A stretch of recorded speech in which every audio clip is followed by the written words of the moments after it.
Um, nag, Kami ni Rojan, nagkakilala kami 2014.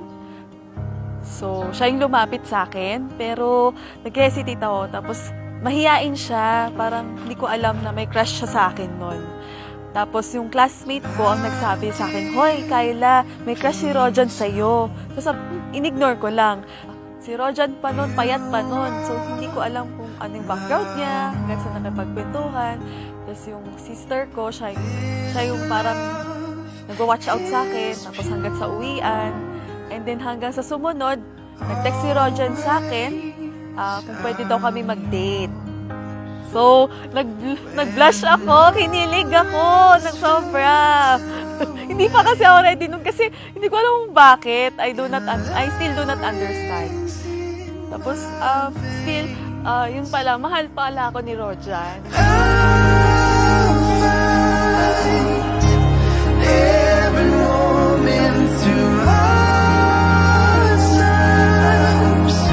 I'll keep believing that you and I, till death do us part.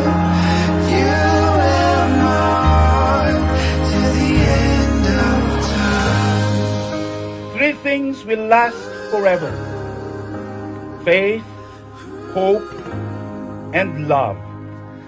And the greatest of this is love.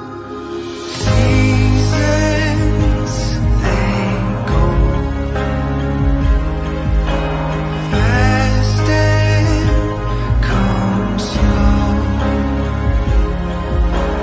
One thing is sure,